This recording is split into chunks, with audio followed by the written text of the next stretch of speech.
오늘 생각하고자 하는 아버지는 야곱이라는 아버지입니다. 성경에 믿음의 선조들이 많이 있죠. 그 중에 제가 제일 좋아하는 사람은 다윗도 모세도 바울도 아브라함도 아닌 야곱입니다. 제가 왜 야곱을 좋아하냐면 야곱은 흠이 많고 단점이 많기 때문입니다. 모세, 바울, 이 완벽한 스타일입니다. 그 캐릭터는 저하고 맞질 않습니다. 저도 흠이 많고 결점이 많고 왔다 갔다 하고 꼭 야곱을 보면 위로가 되고 그래요. 저는 야곱도 하나님께서 늘 사랑하셨지.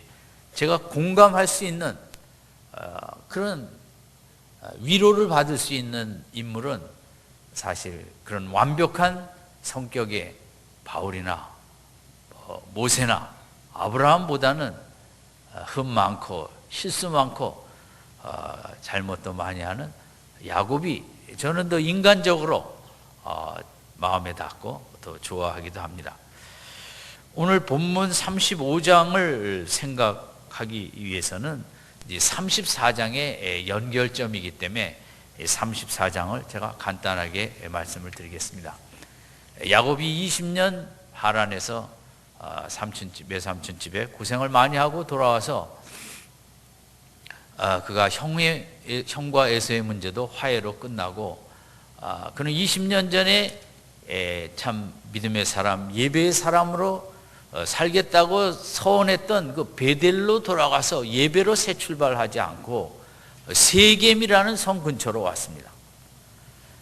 세겜이라는 성, 고대 사회도 성 중심의 삶이 문화가 더 발전이 돼 있었겠죠. 그래서 세겜 쪽으로 오다 보니 자녀들이 옷 입는 것이나 뭐 귀걸이든 뭐든 이게 다 세겜 문화를 쫓아가 버렸습니다. 우리 자녀들도 마찬가지죠. 아무래도 사는 곳의 문화를 쉽게 따라가고 하나님을 예배하는 그런 가족으로 서가지를 못하고 온 자녀들이 남들이 좋아하는 특별히 도회지라고 할 수 있겠죠. 도시 문화에 맛을 들이고 완전히 빠져버리고 그쪽으로 가버렸습니다. 하나밖에 없는 딸도 그 세겜에 그런 게 멋있어서 왔다 갔다 하다 세겜 추장의 아들에게 성경은 강간을 당했다고 이제 기록을 하고 있습니다. 그래서 그 오빠들이 열이나 있는데 너무 화가 나서 그 세겜 추장 아들과 세겜 족속들이 결혼하자고 할 때 할례를 하면 하겠다, 결혼하겠다 하고 약속을 해놓고 남자들이 할례를 하고 육체적으로 힘이 들 때 가서 공격을 해서 다 몰살을 시켜버렸습니다. 이게 정말 끔찍한 일이 한순간에 일어났습니다. 야곱 가정은 물론 아들들이 분노에 차서 복수는 하였으나 근처 여러 성읍들이 이런 사람들이 있나 하고 와서 공격을 하면 야곱의 가정도 한순간에 몰살당할 수 있는 정말 엄청난 위기에 서게 되었습니다. 우리 인생을 살다 보면 우리 가정이 우리들의 부족한 실수 탓으로 환경 탓으로 위기에 설 수 있지 않습니까? 저는 그 TV 다시 보기에 프로그램을 봤더니 그 전세 보증금 이렇게 띄어먹고 뭐하는 깡통 전세, 정말 너무 참 안쓰럽더라고요. 요즘 그런 일이 너무 많다는 것입니다. 또 서민들은 돈이 급히 필요할 때 여러 가지 따져서 은행에서 해주질 않으니까 제2금융권 캐피탈로 가면 이자가 연 25%, 또 거기서도 안 되면 저축은행 이런 데로 가면 연 38%라는 것입니다. 세계에 연 38% 이자 받는 나라가 없답니다. 일본도 최고가 20%인가 뭐 그렇답니다. 국회는 뭐 그렇게 열심히 하는지 모르지만 이런 이 어려운 시대에 전세 사기, 뭐 사기, 그 서민들이 그러면 연 38%로 그걸 어떻게 감당할 수 있겠습니까?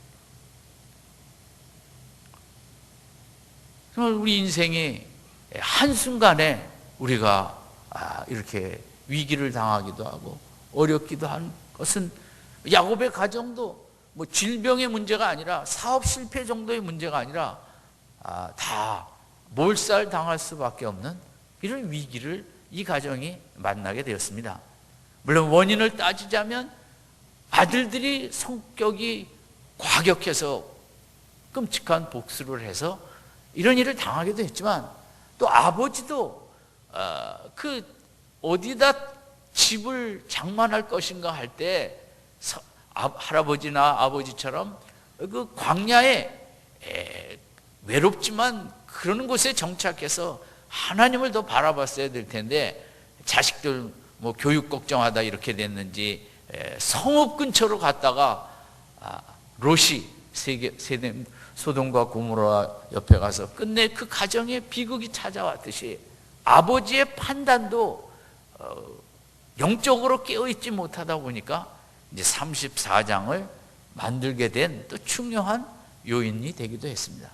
그렇죠. 우리 가정이 아버지 때문에, 때로는 어머니 때문에, 엄마 때문에, 때로는 자식 때문에 우리 가정은 언제 어디서 이렇게 참 어려운 일들이 우리 속에 침투해 올지 모르는 연약한 것이 우리 가정이기도 합니다. 그 34장의 아버지 야곱은 이 모든 일에 어떤 말도 못하고 해결책도 제시하지 못하고 자식들에게 훈계도 하지 못하고 아주 무능한 아버지, 책임감 없는 아버지, 정말 아버지가 뭐 저런가 할 정도로 나약한 아버지, 아무것도 할 줄 모르는 그런 아버지로 34장은 언급도 없고 아버지의 행적이 나타나 있지 않습니다. 그런데 또 35장에 들어오니까 이 아버지의 모습이 완전 또 180도로 바뀌게 된 것입니다. 참 우리들의 모습을 보는 거겠죠. 1절을 같이 읽겠습니다. 시작. 하나님이 야곱에게 이르시되 일어나 베델로 올라와서 거기 거하며 내가 내 형 에서의 낯을 피하여 도망하던 때에 내게 나타났던 하나님께 거기서 단을 쌓으라 하시니라. 하나님의 말씀을 받는 아버지로 나옵니다. 1절에 그 위기 때 어떻게 해야 될 줄 모르는 이 아버지에게 하나님이 계시를 주시며 어디로 가라 그걸 보여주십니다. 여기에 또 아버지 야곱의 귀한 점이 있습니다. 어떨 때 아버지는 믿음도 없어 보이고 바보같이 보이지만 이 어려운 현실 앞에 본문에 기록은 안 돼 있지만 아버지로서 기도를 했겠죠. 하나님, 이 가정이 절대 위기 앞에 서 있습니다. 그런 가운데 이 아버지에게 하나님께서 나타나셔서 말씀을 주셨습니다. 베델로 올라가 단을 쌓으라. 저는 여기에 참 우리 아버지들이 본받아야 될 점이 있다고 생각합니다. 우리 아버지들이 완벽하지 않습니다. 부족합니다. 아버지 때문에 뭐 일이 얽히고 설킬 수도 있습니다. 그러나 우리가 하나님을 붙잡고 가는 한 위기 앞에 섰을 때 하나님은 가야 할 방향을 보여주시고 말씀을 주십니다. 우리 자녀들 앞에 아버지가 보여줄 점입니다. 야, 나는 지금 우리가 이렇게 어려운데 어젯밤 기도할 때 하나님이 이런 말씀을 주시더라. 말씀을 받는 아버지, 하나님으로부터 계시를 받는 아버지, 이게 우리 자녀들이 보아야 돼요. 우리 엄마 아버지가 그때 이렇게 힘들 때 기도하시더니 이런 말씀 받았다고 걱정하지 말라고, 그렇게 가면 된다고 일어서던 그 모습을 우리 자녀들의 최고의 유산이 될 것입니다. 여기서 하나님은 베델로 올라가라 그랬습니다. 이 베델의 의미는 야곱이 인생 최초로 큰 위기를 겪고 광야에 외롭게 누웠을 때 하나님이 찾아와 만나주시고 약속의 말씀을, 축복의 말씀을 주셨고 그 새벽 아침에 일어나 너무 기뻐 정말 인생 최초로 뜨거운 감사와 헌신과 열정의 예배를 드렸던 곳이 베델입니다. 여러분에게도 그런 곳이 있죠. 어느 기도원에 내가 신앙생활 시작할 때 큰 은혜를 받았던 기도원을 기억합니다. 저는 평생 한 기도원만 다녔습니다. 그래서 왜냐하면 거기 가야 꼭 뭐가 있을 것 같고, 처음 은혜 받았을 때 그 은혜를 늘 주시는 것 같아. 하나님께서 야곱에게 베델로 올라가서 예배를 드려라. 아무리 어려워도 네가 다시 예배자로 서면, 예배자로 새 출발하면 길이 열린단다. 여러분, 야곱이 이 베델을 통해서 길을 받았습니다. 길을 알게 됐습니다. 그래, 예배자가 되면, 하나님 앞에 예배드리면 진정으로 뜨겁게 찬양하고 뜨겁게 기도하고 감사하고 예배로 나아가면 하나님이 왜 또 축복을 주시지 않으시고 또 약속의 말씀을 안 주시겠는가? 돌아보며 우리 가정의 문제가 다른 곳에 있지 않냐고, 예배에 실패하였구나. 예배를 시시하게 드리는 가정이 되어 34장에 이런 엄청난 고통을 겪게 되었구나. 이 시대 우리 가정들이 힘든 일을 겪을 때 여러 가지 원인이 있겠습니다만, 믿음의 사람들이 점검해 봐야 될 것은 우리 가정의 예배 생활의 모습입니다. 아버지의 예배 생활입니다. 어머니의 예배 생활입니다. 정말 내가 뜨겁게 하나님께 예배드리며 살았는가? 우리 가정이 그런 기도가 있는 가정이었던가? 이걸 우리는 살펴봐야죠. 1절에 예배가 예배자로 돌아가면 된다. 예배하면 하나님이 길을 여신다. 예배로 다시 힘있게 나아가면 하나님이 축복하신다. 아멘. 예배에 성공하시길 바랍니다. 오늘 다 돈과 세상에 성공하려고 몸부림치는데, 물론 그것도 노력을 해야겠지만, 하나님의 자녀들은 제일 힘써야 될 부분이 뜨거운 기도와 찬양과 기도가 있는 예배에 성공을 하는 게 우리 신앙인의 최고의 목표가 되어야 될 것입니다. 그리고 이제 방향을 받았습니다. 아버지가. 저는 이번 주간 우리 자녀들과 함께, 자녀들이 어리든지 장성한 자녀든지 내가 부모라면 무조건 나와서 이렇게 하나님 앞에 이 한 주간을 예배로 나아가고 제단을 쌓을 때 하나님이 주시는 특별한 은혜가 있을 것입니다. 야곱이 예배였구나. 우리 가정의 문제가. 오늘 아침에 저는 우리에게도 이런 깨달음이 필요하다고 생각합니다. 우리 가정의 문제는 자식도 공부도 아빠도 무엇도 아닌 예배였구나. 예배가 문제였구나. 마음에 그런 깨달음이 있는 이 아침이 되시길 바랍니다. 예배 생활을 되찾아야겠다. 나부터, 아빠 된 나부터. 그 이제 방향을 받았죠. 그리고 자녀들에게 2절, 4절을 얘기했습니다. 2절 같이 읽겠습니다. 야곱이 이에 자기 집사람과 자기와 함께한 모든 자에게 이르고, 너희 중간에 이방 신상을 버리고 자신을 정결케 하고 의복을 바꾸라. 4절도 읽겠습니다. 그들이 자기 손에 있는 모든 이방 신상과 자기 귀에 있는 고리를 야곱에게 주는지라. 야곱이 그것들을 세겜 근처 상수리 나무, 이 세계 문화에 함몰된 자녀들의 모습입니다. 이런 문화라는 게 얼마나 무섭습니까? 문화는 우선 옷의 모습부터 다릅니다. 요즘 제가 저희 집 사람 얘기해서 미안하지만 원래 사이즈가 66인가 그랬는데, 가끔 어디 가보면 요새는 55, 44도 있다 그래요. 저는 66이 제일 가늘한 사람인 줄 알았어요. 33도 있나 모르겠습니다. 제가 전혀 그 반포 지하상가 이렇게 다닌다. 하도 옷들이 조그매서, 여기는 왜 유치원 애들 옷만 파는 곳인가. 알고 보니 처녀들이 그렇게 조금 넣었습니까? 이게 뭐 어린애집 옷 파는 데인지 분간을 못한 적이 있죠. 우선 복장을 바꾸자. 아버지가 세계 문화, 여러분 사실 목자의 가정은 뭐 옷이 뭐 무슨 패션이 있겠습니까? 그러나 이 자녀들이 세겜 근처에 살다 보니까 그 패션이 너무 멋있어 보였다. 게다가 4절에도 보면 귀걸이, 요즘 똑같죠. 뭐 요즘도 뭐 귀걸이, 요즘 귀거 안 한 아이들이 없는 것 같아요.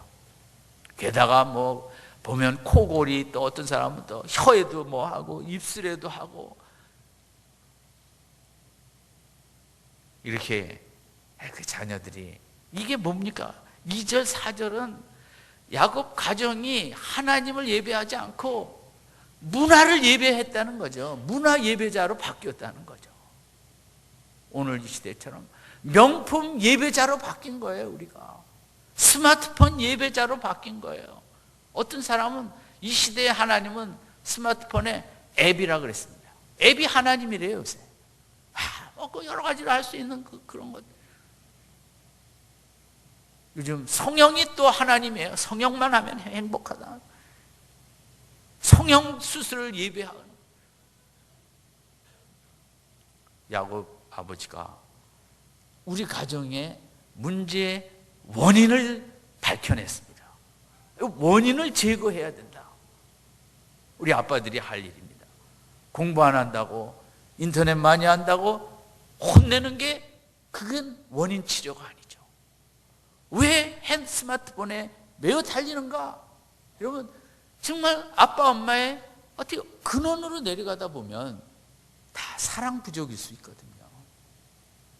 따뜻한 사랑이 부족하면 그런 기계를 통해서라도 위로를 받고 마음의 흐뭇함을 느끼고자 하는 아버지 야곱은 이 우리 가정의 문제의 원인이 물질 예배하다가 이렇게 됐다는 것을 깨닫고, 멋있는 옷 예배하다가, 귀걸이 예배하다가 예배의 대상이 잘못되니까 가정이 이렇게 되는구나. 우리 잘못된 예배 대상 물들을 다 버리자. 그래서 4절에 있는 대로 상수리 나무 밑에 다 이렇게 버리게 되는 거죠. 여러분, 물론 우리가 어떻게 세상과 단절된 채 살아갈 수 있겠습니까? 세상의 문화의 영향은 어느 정도는 받겠죠. 그러나 우리 가정의 중심이, 가장 중심에 하나님 예배가 돼 있지 않으면 어느 날 문화가 먼저 최고의 예배가 대상이 돼요. 우리는 야곱 가정 같은 길을 걸어갈 수 있는 것입니다. 근데 34장에 무능하고 바보 같았던 아버지, 35장에 그는 그래도 하나님을 믿는 아버지였기 때문에 계시를 받고 말씀을 받는 아버지의 모습을 보여주고, 우리 가정의 문제의 원인을 날카롭게 제시하고, 자녀들에게 담대히 이것은 우리 가정의 문제는 영적인 문제이다, 예배의 문제이다, 버릴 건 버리자 하며 이렇게 강력하게 도전하는 멋있는 아버지로 모습으로 나옵니다. 우리가 늘 멋있는 아버지가 될 수는 없어도 그래도 35절에 이런 모습으로 이 한 주간 우리 가정이 진짜 복되기 위해서 예배에 힘쓰는 가정이 되자.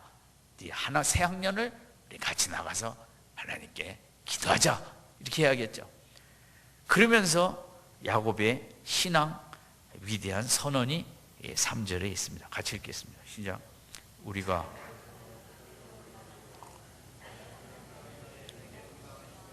나의 가는 길, 내가 거기서 3절은 우리 아빠 엄마들이 그렇게 슬슬 읽어갖고는 아무 의미가 없습니다. 우리 자녀들에게 말하는, 강력하게 큰 소리로 3절 다시 읽습니다. 시작. 우리가 일어나 베델로 올라가자. 나의 환난 날에 내게 응답하시며 나의 가는 길에서 나와 함께 하신 하나님께 내가 거기서 단을 쌓으려 하노라 하며, 여기서 세 가지 중요한 단어는 첫 번째 환난 날입니다. 두 번째 중요한 단어는 응답이라는 단어입니다. 세 번째 중요한 단어는 3절 마지막에 단을 쌓으러의 단입니다. 환난, 응답, 단. 환난, 응답, 예배입니다. 이것은 이렇게 정리할 수 있겠습니다. 인생은 언제나 환난을 맞이하게 됩니다. 어떤 환난이라든 만나든지 단을 쌓으면, 예배를 드리면 마지막으로 하나님은 말씀을 주시든 보호해 주시든 응답하신다는 이 세 가지의 믿음의 원리를 아버지가 선포하는 것입니다. 우리들도 우리 자녀들 앞에 이 3절을 가르쳐야 됩니다. 인생은 언제 환난이 올지 모른다. 환난 날에 우리가 할 일은, 믿음의 사람들은 정말 뜨겁게 기도와 찬송으로 예배로 나아가면 된다. 예배로 나아가면 하나님은 반드시 응답하신다. 세 가지 한번 단어를 얘기하겠습니다. 순서대로. 첫 번째 뭐예요? 환난. 두 번째 뭐예요? 예배. 예배 다음에. 세 번째 뭐예요? 응답이에요. 환난 날에 뭘 하면? 예배를 드리면 하나님이 어떻게 하세요? 응답하신다는 거죠. 이걸 우리 부모님, 아빠, 엄마가 자녀들에게 가르쳐야 돼요. 세상은 환난이 자주 와요. 크고 작은. 그리고 우리 엄마, 아빠들이 환난 날을 오히려 예방할 수도 있어요. 더 오지 않도록. 어떻게 하면? 미리 뜨겁게 기도와 찬송으로 예배자가 되어지면 환난 날을 여러분 막을 안 오게 할 수도 있다고요. 성경에 보면.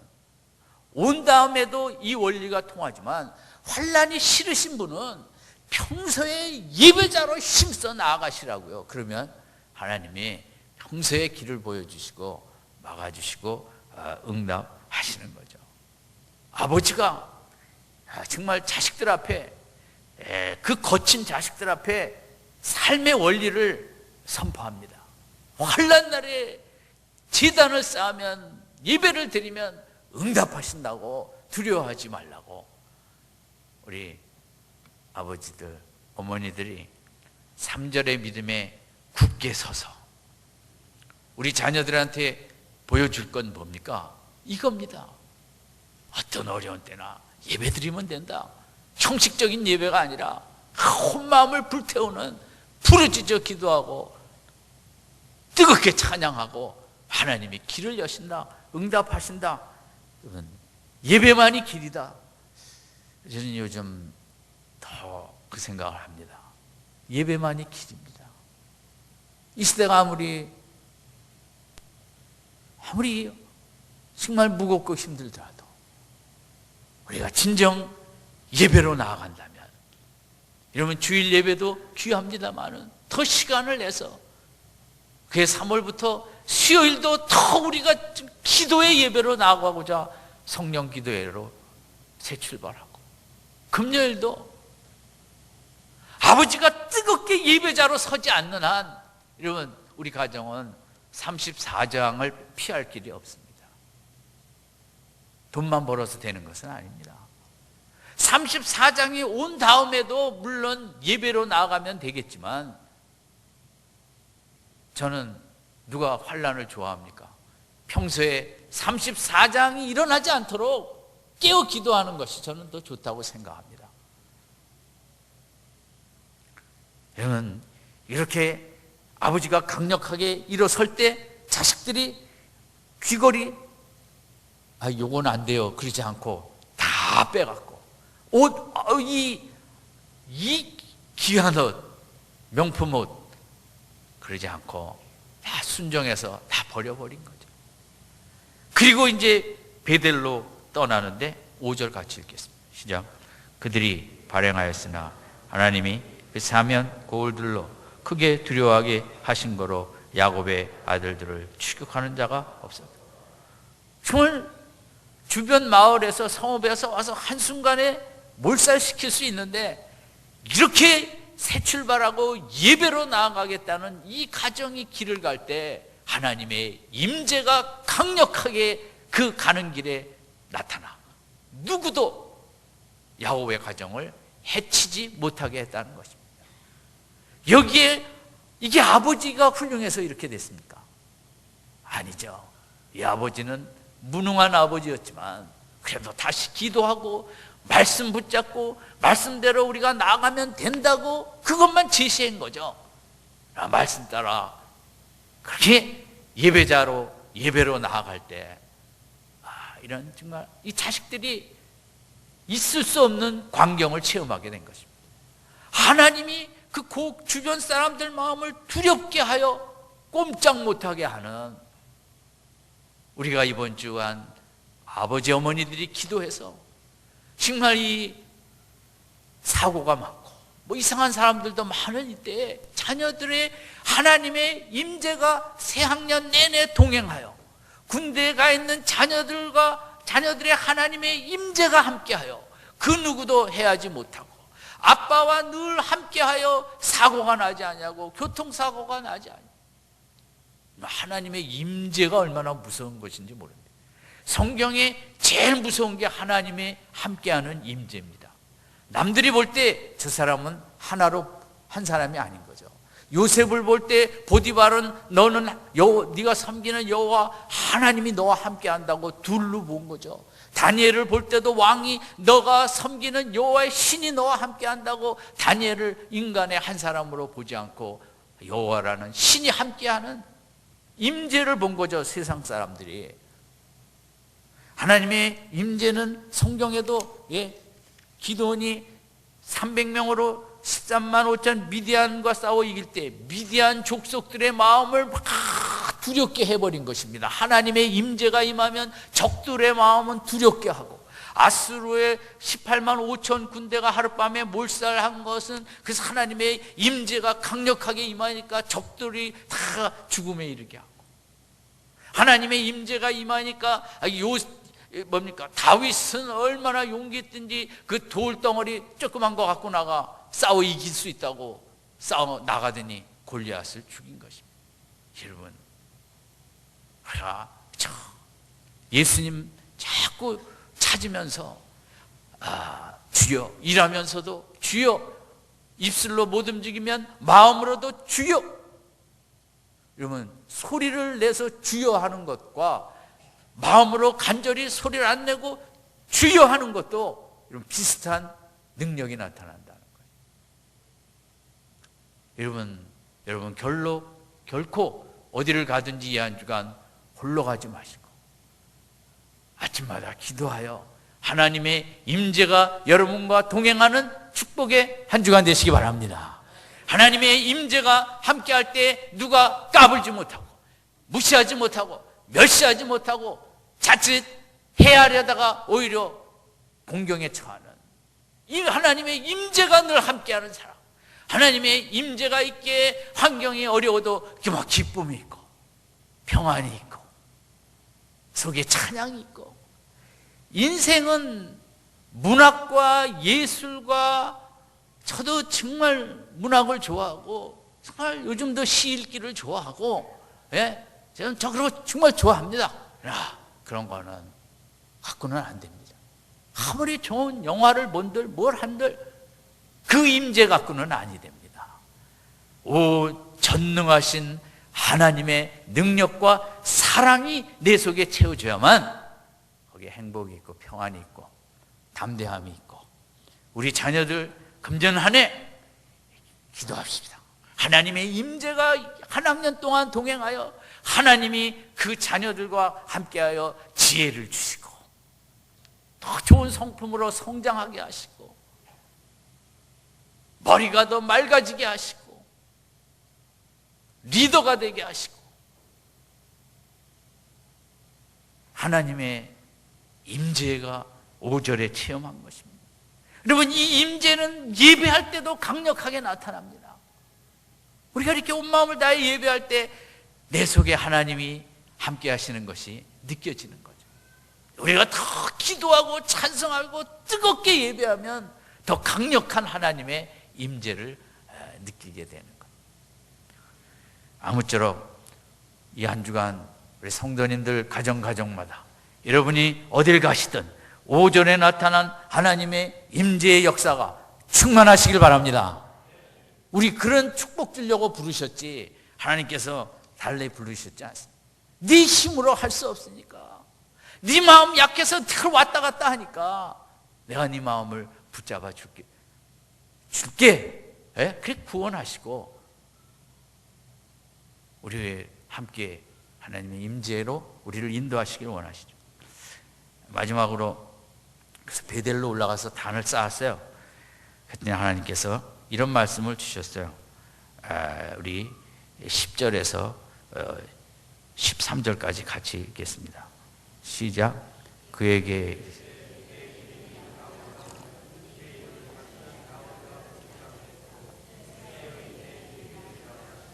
그가 그의 이름을 이스마엘이라고 하시고 그에게 이르시되 나는 전능한 하나님이라. 생육하며 번성하라. 국민과 많은 국민이 내게서 나고 왕들이 내 허리에서 나오리라. 내가 아브라함과 이삭에게 준 땅을 내게 주고 내가 내 후손에게 그 땅을 주리라 하시고 하나님이 그와 말씀하시던 곳에서 그를 떠나 올라가시는지. 정말 이렇게 다시 가서 그 첫 번째 드렸던 예배처럼 온 가족이 간절히 예배를 드리니까 하나님의 축복의 약속과 말씀을 다시 주시는 거예요. 너 왜 34장의 짓을 했냐는 말씀을 안 하세요. 우리가 다시 예배로 나아갈 때 그래, 다시 새 출발하자. 내가 너와 함께하고 네 이름도 이스라엘이라고 축복의 이름으로 불러주겠다고 하고 땅도 다시 주고 후손을 그렇게 축복하시겠다고. 여러분, 이게 우리가 진정한 예배를 드릴 때 받는 축복입니다. 우리가 간절한 기도로 부르짖어 기도하고 찬양하고 금요기도에 끝나고 나아갈 때, 밤에 잠을 잘 때 하나님의 말씀이 많으세요. 저의 경우는. 여러분도 마찬가지라고 생각합니다. 새벽기도 끝나고 나갈 때 하나님이 무슨 말씀을 막 하시죠. 걱정하지 마라, 두려워하지 마라, 내가 너를 사랑한다. 여러분, 기도의 중요한 것은 우리의 소원을 아뢰는 것은 50%, 또 50%는 하나님의 말씀을 듣는 게 50%가 돼야 온전한 기도거든요. 온전한 예배는 그렇거든요. 미국의 어느 도시에 아이스하키 선수가 있었어요. 고등학교 아주 잘하는 선수인데, 그래서 이제 큰 시합에 나가 시합을 하는데 후반전 마지막이 다 돼 있는데 이 학교가 3대2로 지고 있는 거예요. 근데 이 선수가 얼마 안 남은 순간 골을 넣었고 동점이 됐어요. 뭐 그냥 그 중계하는 곳이나 뭐 그 체육관에 온 사람이나 뭐 정말 난리가 났죠. 영웅 아니에요, 영웅. 그래서 연장전을 들어갔는데 너무 흥분하고 그래서 그런지 종료 직전에 이 선수가 다시 골을 넣었는데 그만 자기네 골대로 골을 넣은 것입니다. 이런 일이 있을 수 있어요. 왜 월드컵에서 어떤 나라 선수가 자책골 넣고 고국에 들어가서 총에 맞아 죽기도 했잖아요. 정말 고개를 들 수가 없었습니다. 너무너무 도대체 어떻게 세상이 영웅에서 역적으로 한순간에 몰락을 했죠. 그래 정말 어떻게 해서 집에 왔어요. 자기 방에 들어가서 가만히 앉아 있었어요. 이게 동점으로 끝났으면 된 걸, 그래도 최소한 자기 때문에 졌으니까. 그런데 아버지가 그 방에 들어왔어요. 아버지가 야단을 치겠구나. 아버지가 잠깐 앉아 계시더니 갑자기 아들 무릎을 치면서 막 웃기 시작했어요. 근데 정말 웃겼다 오늘. 막 박장대소하며 아버지가 막 웃어버린 거예요. 그러니까 이 아들도 같이 웃은 거예요. 정말 아버지 내가 정말 오늘 정말 너무 둘이서 뭐 신나게 웃었어요. 살다 보니까 이런 일도 있네요, 아버지. 그래 살다가 뭐 그런 일도 있단다. 그래서 둘이 시컷 웃고 아빠가 나갔답니다. 이 아들은 그런 고백을 했어요. 나는 그날 아버지가 크게 웃는 모습 속에 하나님을 만났다고. 난 하나님이 누군지 잘 몰랐다고. 교회 다니면서 그 큰 실수 앞에 모두 돌을 던질 때 그래, 그럴 수도 있지. 그 웃어버리는 아버지가 하나님일 거라는 믿음이 오더라는 거죠. 자, 평생 그래서 믿음 생활도 잘하고, 그 아버지의 웃음이 자기의 인생의 큰 힘이 된 거죠. 여러분, 우리 하나님은 우리가 뭐 잘못하잖아요. 그러면 이놈 야단치시는 분이 아니에요. 하나님은 아직도 기도 생활이 부족하니까 또 실수했네 하고 웃으시는 분이죠. 우리가 우리 인간의 표대로 나는 나쁜 사람, 나는 뭐 나에 대한 자책감이 많죠. 하나님은 그렇게 보지 않으세요. 뭐 아직 기도도 많이 안 했는데 어떻게 승리할 수 있어요? 맨날 지죠. 웃으시죠. 그래, 좀 더 잘하면 된단다. 세상은 뭐 한 번 잘못했다가는 끝이죠. 끝. 성적만 안 좋으면 뭐 스포츠팀 감독들은 한순간에 쫓겨나죠. 하나님은 웃으시는 분이에요. 아유, 또 그랬네. 그만해 하면 좋은데 더 안 하려면 정말 예배자가 돼야지. 여러분, 오늘 야곱이 그거거든요. 34장 생각하면 하나님께서 웃으실 수가 없어요. 이 가정을 그냥 혼을 내야 되죠. 그런데 그 가정에 웃으시면서 그래, 다시 진짜 예배 드리면 돼. 예배 열심히 드려. 그 예배 드렸더니 하나님이 이자 읽은 말씀에 한없는 축복과 약속의 말씀을 주시고, 이제 야곱 고만하고 이제는 이스라엘로 살아야지. 여러분, 이 한 주간 우리 부족한 거 많아요. 하나님, 우리 가정들을 보시면서 이제 좀 변했으면 하시죠. 우리가 실수하고 잘못한 것들 하나님 책망하시기보다는 아직 믿음이 약하니까 그렇지 웃으시고 계세요. 아무리 큰 잘못을 해도 우리가 이 한 주간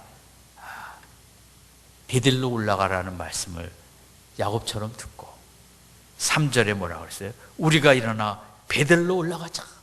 이 아버지가 되세요. 이 어머니가 되세요. 이 한 주간 우리가 일어나 미랄교회 새벽 제단으로 올라가자. 아멘. 그렇게 갖고는 안 돼. 따라하세요. 우리가 일어나 미랄교회 새벽 제단으로 올라가자. 그러면 하나님 그저 우리를 웃으시며 다 받으시고 또 새 출발에 크신 축복을 주시는 거죠. 여러분, 금요 기도에 또 시간이 되시면 다른 기도에 예배로 목숨을 걸고 예배로 승리하시고 예배로 성공하시길 바랍니다. 우리 자녀들에게 예배를 보여줄 수 있길 바랍니다.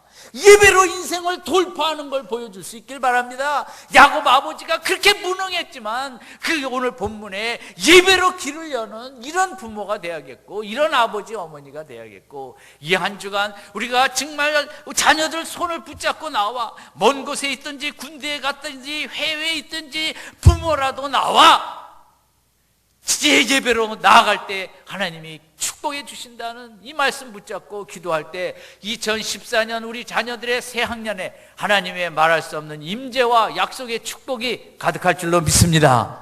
오늘 본문의 역사가 나타나는 성도님들 가정 되시기 바랍니다. 예배에 힘을 다하시기 바랍니다. 바쁜 거 핑계 대면 죽을 때까지 그렇게 살아요. 맨 환난밖에 없어요. 이기지도 못해. 결단하시고 작정하시고 새벽 기도에, 금요 기도에, 수요 기도로 예배로 새 출발하라는 오늘의 말씀이, 오늘 야곱이 나타난 일들이 우리 가정에 꼭 일어나 다시 축복으로 새 출발하는 역사가 있길 바라며 이 한 주간 기도로 일어나, 우리가 일어나 교회로 나아가자. 이 역사로 내일 아침 이전을 가득 채우는 우리 성도님들 가정 되시기를 주님의 이름으로 축원드립니다. 기도하겠습니다.